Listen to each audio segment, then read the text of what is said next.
आज हम अपना नेक्स्ट टॉपिक स्टार्ट करते हैं। चैप्टर जो हमने लास्ट वीडियो में स्टार्ट किया हुआ है, chapter number 11 from class 12th biotechnology principles and processes.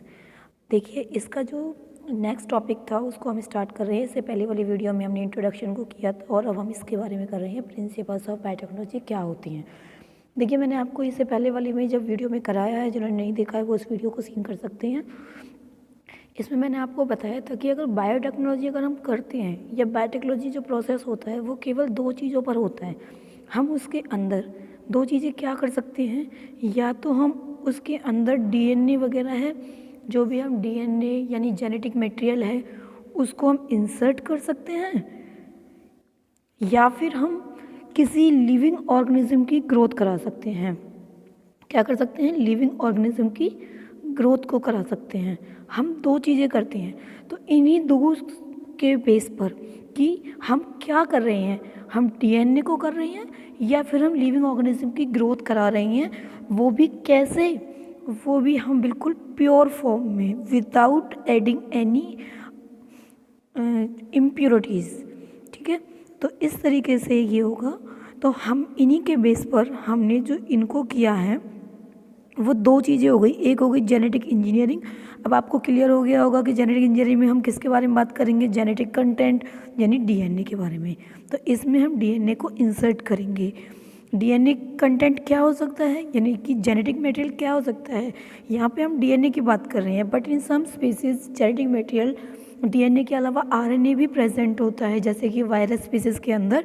तो जेनेटिक मटेरियल के अंदर दोनों चीज़ें आती हैं, डीएनए भी आता है और आरएनए भी आता है। तो ये जेनेटिक इंजीनियरिंग टेक्निक वो टेक्निक होगी जिसके अंदर, जिस टेक्निक के अंदर जेनेटिक मटेरियल के बारे में, जेनेटिक मटेरियल क्या है उसके बारे में स्टडी और जेनेटिक मटेरियल को ही इंसर्ट किया जाता है।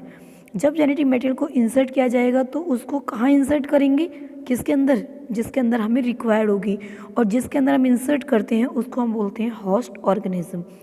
तो ये जब ये जेनेटिक मटेरियल, जो भी जेनेटिक मटेरियल था जिसको हमने होस्ट ऑर्गेनिज्म के अंदर इंसर्ट कर दिया, ये उसके अंदर जाके क्या करेगा, क्योंकि जिस डीएनए को हमने इंसर्ट किया था उसके अंदर डिज़ायरेबल कैरेक्टर थे जो हम होस्ट ऑर्गेनिज्म के अंदर इंट्रोड्यूस करना चाह रहे थे, इन्वॉल्व करना चाह रहे थे। तो इसीलिए जब ये डीएनए इंट्रोड्यूस हो जाएगा किसके अंदर, होस्ट ऑर्गेनिज्म के अंदर इंट्रोड्यूस हो जाएगा, तो ये उसके फिनोटाइपिक करैक्टर को चेंज कर देगा। यानी जो उसकी अपीयरेंस जैसी भी लग रही है, फिनोटाइपिक करैक्टर को उसको चेंज कर देगा। यानी जिस करैक्टर के लिए हमने उस जीन को इंसर्ट किया होगा वो करैक्टर उसके अंदर विजिबल होगा। दूसरी चीज़ थी जो प्रिंसिपल था, एक तो डीएनए कंटेंट के बेस पर हो गया, और दूसरा प्रिंसिपल जो होगा वो किसका होगा, मेंटेनेंस ऑफ स्टाइल। यानी कि जैसा मैंने आपको इससे पहले बताया था कि हम ऑर्गेनिज्म की क्या कर रहे हैं, ग्रोथ कर रहे हैं। लिविंग ऑर्गेनिज्म की ग्रोथ, जैसे कि बैक्टीरिया है, फंगस है, इनकी ग्रोथ, वो भी किस फॉर्म में, प्योर फॉर्म में। हम उसमें क्या ऐड नहीं करेंगे, इम्प्योरिटीज़ ऐड नहीं करेंगे, इम्प्योरिटीज़ नहीं ऐड होनी चाहिए। तो इम्प्योरिटीज़ ऐड ना होना, प्योर फॉर्म को हम बोलते हैं स्टेराइल। स्टेराइल यानी कि स्टेराइल कैसा होगा कि कंटामिनेशन फ्री। कंटामिनेंट को हम बोलते हैं इम्प्योरिटीज़। कंटामिनेशन का मतलब क्या होता है, इम्प्योर। तो इम्प्योर नहीं होना, यानी कि इम्प्योरिटीज़ फ्री, यानी कि जो इम्प्योरिटीज़ होती हैं, कंटामिनेशन का मतलब क्या हो गया, इम्प्योरिटीज़ फ्री, यानी कि वो बिल्कुल स्टेराइल होगा। स्टेराइल का मतलब क्या हो गया, प्योर होना। तो वो कैसा हो जाएगा, प्योर हो जाएगा।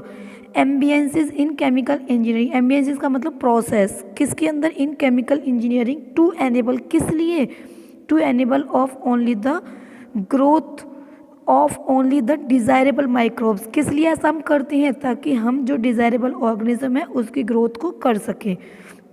ठीक है, डिज़ायरेबल ऑर्गेनिज्म की ग्रोथ को कर सकें। जब हम डिज़ायरेबल ऑर्गेनिज्म की ग्रोथ को कराते हैं तो किस लिए करवाते हैं, ताकि वो हमें लार्ज अमाउंट में उसकी क्वांटिटी मिल सके। और हम ग्रोथ किस लिए कराते हैं, आपने इससे पहले वाले चैप्टर में भी और इससे पहले वाली वीडियो में भी मैंने आपको बताया था कि माइक्रोब्स की ग्रोथ हम हर पर्पस के लिए कर सकते हैं। हम अगर कर्ड बना रहे हैं, मिल्क से कर्ड बना रहे हैं, उसके अंदर भी कर रहे हैं।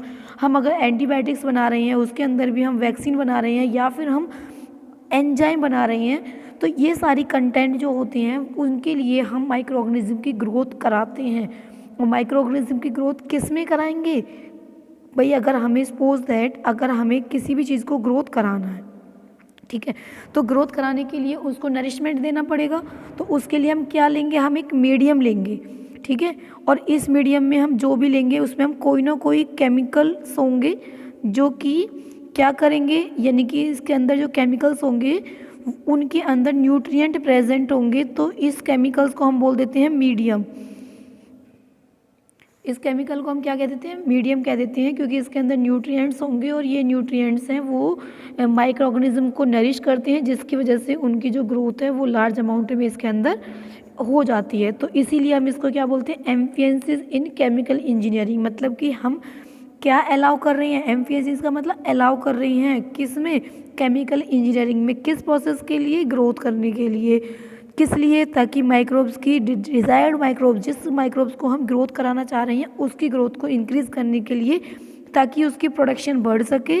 और अगर उसकी प्रोडक्शन बढ़ेगी तो हमें लार्ज अमाउंट में जो हम चाह रहे हैं, हम एंटीबायोटिक्स बनाना चाह रहे हैं, वैक्सीन या एंजाइम जो भी हम चाह रहे हैं वो हम इससे ग्रो करा सकते हैं। तो आई थिंक आपको दोनों प्रिंसिपल समझ में आ गए होंगे। प्रिंसिपल्स में हमें क्या करना है, दो प्रिंसिपल्स हैं।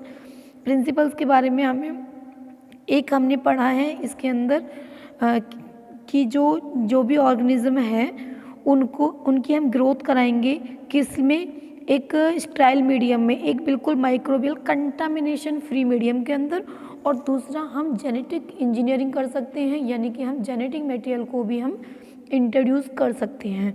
तो ये दो प्रिंसिपल्स होंगे। इससे नेक्स्ट वीडियो में हम इसके आगे वाले पॉइंटों को पढ़ेंगे।